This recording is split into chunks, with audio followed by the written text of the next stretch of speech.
मेरो हातमा चाहिँ यस्तो आलु बम छ है। म चाहिँ यो आलु बमको प्रयोग गरेर यहाँ एकचोटि माछा मार्ने ट्राई गर्दैछु। यसलाई सट्ट यो भित्र यो चाहिँ एउटा चियाको जुसको होइन पाइप हो, त्यसमा चाहिँ पानी नजाओस् भनेर मैले चाहिँ यसरी युज गर्दैछु, पानी नपरोस् भनेर होइन। सट्ट अब म काट्ने छु। त्यसको चाहिँ टुप्पो अलिकति निक्लिने गर्नु पऱ्यो होइन, आगो सल्काउनलाई भनेर चाहिँ मैले यतिमा चाहिँ काट्नै पर्ने हुन्छ होइन। सट्ट यहाँ छिमाइदिन्छु यसलाई म।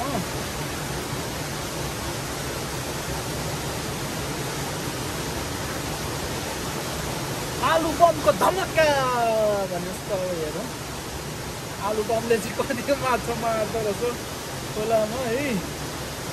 तपाईँहरूलाई देखाउने गाइस। अब म यसलाई चाहिँ यस्तरी बाँधिदिन्छु यहाँनिर गाइस, किनभने यो पाइप चल्छ नचलोस् भनेर चाहिँ म यसरी यसलाई चाहिँ यहाँ ढक्क बाँध्छु है। अब पटक्क हेरौँ कतिको यस्तै धमक्का दिने रहेछ, ट्राई गर्छु पहिला। गजब छ गाइस।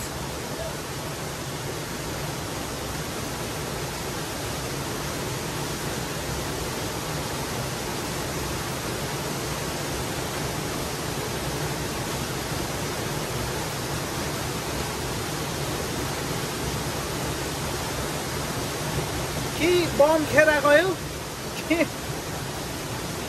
ओरिगल यसले चाहिँ क्या मारेर ल्याउँछ है त गाइस, माछा मारेर ल्याउँछ।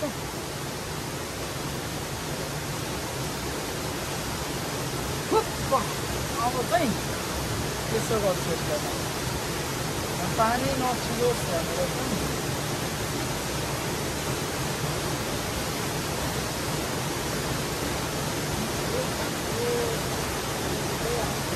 हजुर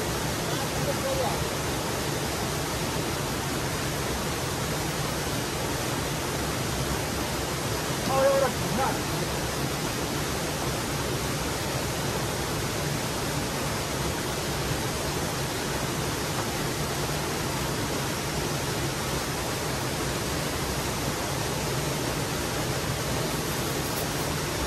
यो ढुङ्गाले चाहिँ यहाँ मैले ढुङ्गा हालेको छु।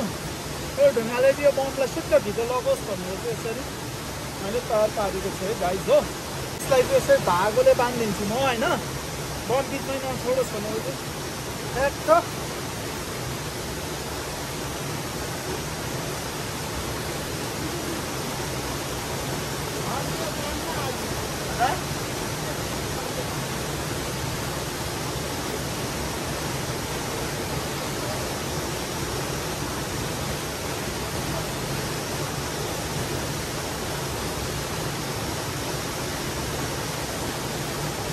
साथी हो अब मेरो बम चाहिँ तयार भइसकेको छ। अब सट्ट टुप्पोमा चाहिँ म फायर हान्छु अनि शुद्ध च्याप्प गरिहाल्छ है त, कस्तो हुन्छ हेरौँ है।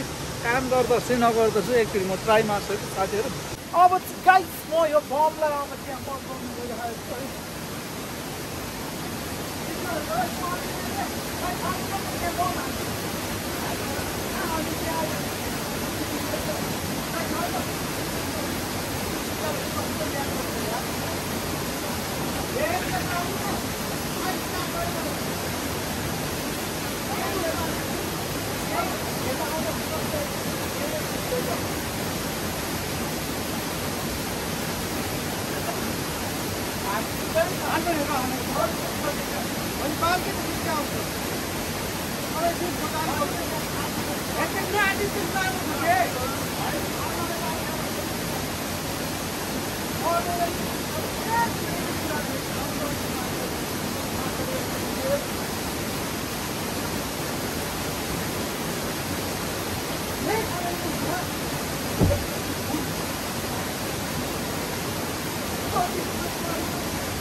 एउटा बम चाहिँ पड्क्यो होइन, तर माछा साछा चाहिँ मरेन। अब फेरि म अर्को एउटा बम पड्काउँछु।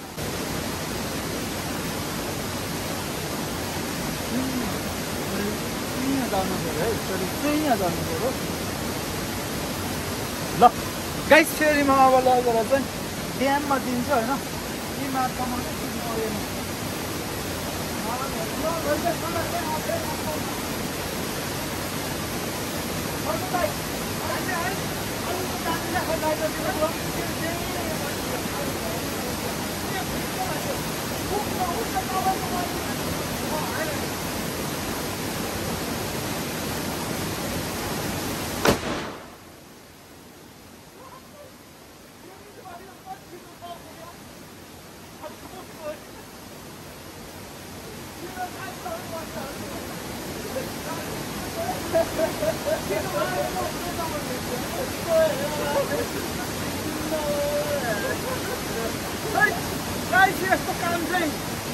यस्तो काम चाहिँ गर्नु नहुने यो डेन्जर हुने रहेछ एकदम चिप्लो परेको है यो काम चाहिँ ठिक रहेछ कानै किनिदिनु गर्यो अब चाहिँ म यो काम गर्दैन अब मैले काम समातेँ अब चाहिँ अलि रिक्स हुने